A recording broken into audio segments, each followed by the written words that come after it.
Parashat Shemini, Sheni. So we're continuing the sacrifices of Shemini Lamiluim. We're on the 8th day, it's Rosh Chodesh Nisan, but it's the 8th day of filling their hands with the korbanot for the Mishkan.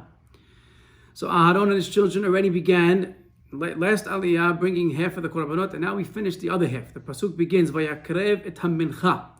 Now they're bringing the korban mincha, the flour offering, Vayimaleh kapo mimena, and he does the famous kmitza with his hands. He does a kmitza, he wraps his fingers around some flour and he takes it out. They bring that on the mizbeach, and the rest is eaten. Then he finishes the two more sacrifices of the people, Vayishchat et hashor ve'et ha'ayil, zebach hashelamim, the two shlamims, the ox and the ram, and they sprinkle the blood. And then, as we know, the shlamim is unique with the tenufa. Tenufa means the waving. They have to lift up certain parts of the animal, vayasimu et hachalavim al hachazot, and they have to do what's called tenufa. Henif Aharon tenufa lifnei Hashem ka'asher tziva Moshe. They have to do tenufa. He ended the sacrifices. After he finishes, the pasuk describes something amazing. Chavbet, pasuk Chavbet, vayisa Aharon et yadav el ha'am vayivarachem.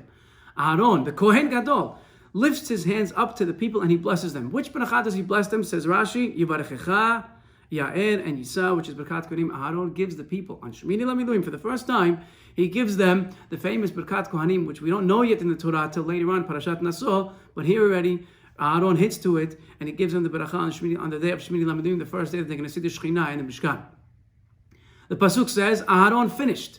Vayered me'asot hachatat v'ha'olam hashlamim. He comes down, he goes down sort of out of the Mishkan from doing the korbanot.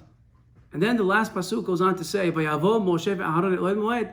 Moshe and Aharon go back into the Ohel Moed, into the Mishkan again.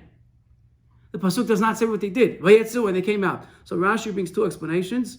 What they did inside the second time. The first explanation he brings from the Braita and Torah Kohanim, that Moshe went inside to teach Aharon how to do ketoret. Ketoret is only done inside the Mishkan, and Aharon, it was very difficult, and Aharon had to know how to do it, and Moshe taught him for the first time just now how to do ketoret. That's first explanation. Second explanation that Rashi says is amazing.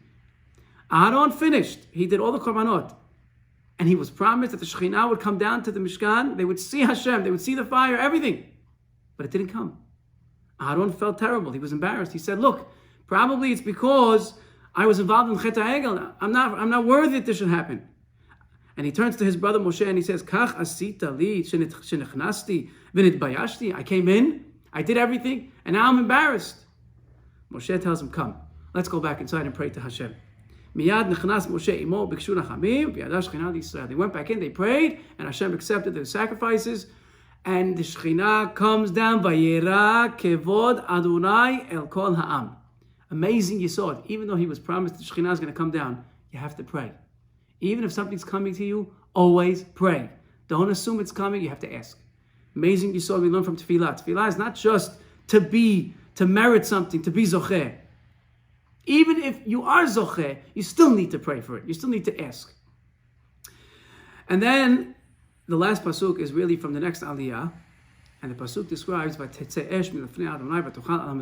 a fire comes down from Hashem, and it eats and burns all the sacrifices. The people see, and the people saw, and they praised Hashem, and they fell on their faces from the Shekhinah. And that's how the end of the story of Sheni till Shlishi ends.